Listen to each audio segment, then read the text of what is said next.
Rail अभ्यर्थियों को नमस्कार। ये वीडियो आप ही लोगों के लिए बनाई जा रही है जिन्होंने रेलवे जॉब के लिए अप्लाई किया है, अप्लाई करने वाले हैं। पिछले वर्ष रेलवे ने बहुत भारी संख्या में 1,54,000 यूथ को एम्प्लॉय किया है दिसंबर 2023 तक, और जिन्हें पदस्थापित कर दिया गया है या आवश्यकता अनुसार उन्हें ट्रेनिंग पे भेज दिया गया है। उन सभी का समायोजन कर लिया गया है और आज के डेट में railway man power optimum level पे है।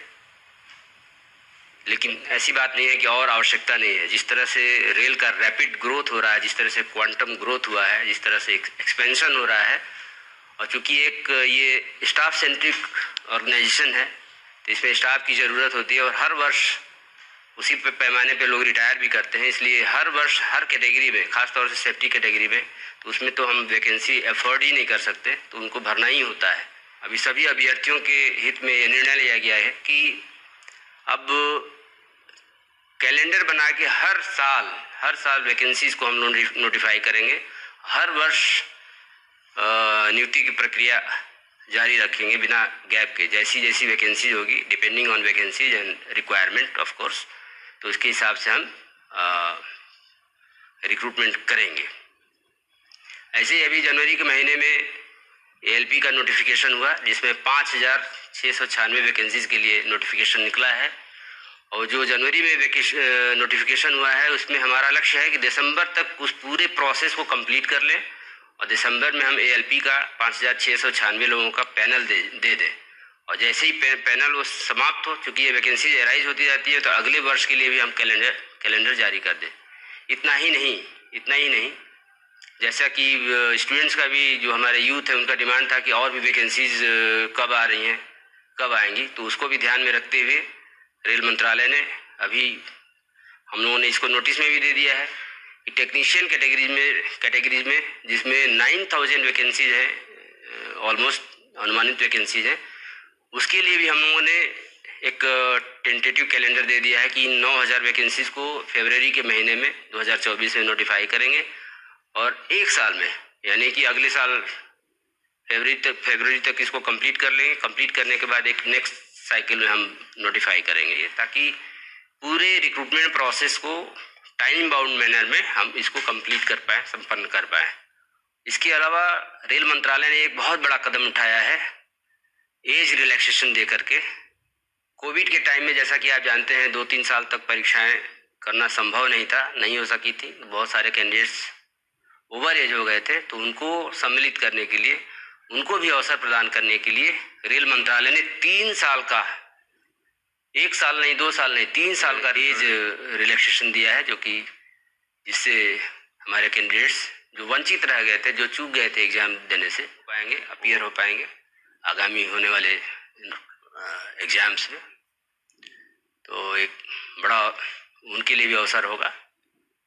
और इस संदर्भ में मैं कुछ और बातें ही बताना चाहूँगा अपने अभ्यर्थियों को कि जब भी नोटिफिकेशन निकलता है तो फॉर्म कैसे भरना है। फॉर्म फिलअप करने से ही आपका एग्ज़ाम शुरू हो जाता है, वहीं से, वो भी पार्ट है एग्ज़ाम देने का। तो बहुत से अभ्यर्थी बाद में बड़े हताश हो जाते हैं कि उनका फॉर्म रिजेक्ट हो गया। तो हम लोगों ने देखा, हम लोगों का अनुभव ये है विगत रिक्रूटमेंट्स में कि बहुत से 5% के करीब ऐसे एप्लीकेशंस रिजेक्ट हो जाते हैं जिनमें प्रॉपर ढंग से सिग्नेचर नहीं किया गया है या प्रॉपर ढंग से फ़ोटो नहीं लगाया गया है। बहुत से कैंडिडेट्स होते हैं जिनका और जो भी क्राइटेरिया है उसको फुलफिल करते हैं, उसमें उनका सर्टिफिकेट भी ठीक है, जो भी एज के लिए जो भी सर्टिफिकेट चाहिए वो सब ठीक है, लेकिन उन्होंने प्रॉपर ढंग से सिग्नेचर नहीं किया है या प्रॉपर फ़ोटो नहीं लगाया है। उसकी वजह से ये कंप्यूटराइज्ड वे में वेरिफिकेशन होता है, स्क्रूटनी होती है, तो रिजेक्ट हो जाता है। इसमें कोई ह्यूमन इंटरवेंशन नहीं होता है। लेकिन बहुत से कैंडिडेट्स हैं जो कैपिटल लेटर में अपना नाम लिख देते हैं सिग्नेचर के नाम पे, या बहुत से कैंडिडेट्स ऐसे होते हैं जो स्मॉल लेटर में ही लिखते हैं लेकिन डिसजॉइंटेड लेटर्स होते हैं।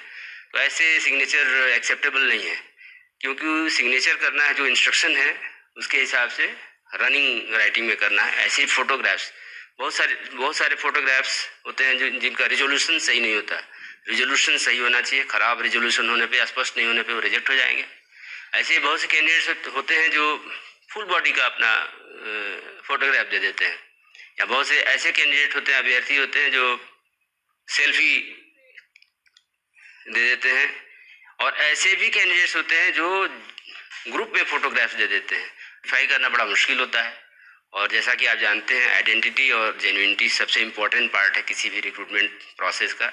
हमारी तरफ से अपील यही है कि फॉर्म भरते वक्त आप बहुत अलर्ट रहें, बहुत ध्यान से भरें, ताकि ये जो सुनहरा अवसर आपको मिला है उससे आप वंचित न रह जाएं। और जो भी बातें मैं बता रहा हूँ, इन सब बातों को सभी आरआरबीज ने अपने वेबसाइट पे दे दिया है, उसको आप देख सकते हैं। ऐसे ही एज रिलैक्सेशन भी दे दिया गया है। तो हम सभी प्रतिबद्ध हैं, जो भी हम लोगों ने कैलेंडर दिया है, जो भी शेड्यूल दिया है, उसको हम लोग उस लक्ष्य को उसी शेड्यूल के हिसाब से जितना रिक्रूटमेंट है उसको हम कंप्लीट करें। और अब आपकी बारी है कि आप जो शेड्यूल दिया गया है उसके हिसाब से तैयारी करें। अब आप जी जान से लग जाएं एग्ज़ाम देने के लिए। तो मेरी तरफ से, हमारी तरफ से, रेलवे की तरफ से, आरआरबीज की तरफ से आप सभी को ऑल द बेस्ट। आप सभी को ढेर सारी शुभकामनाएं। धन्यवाद।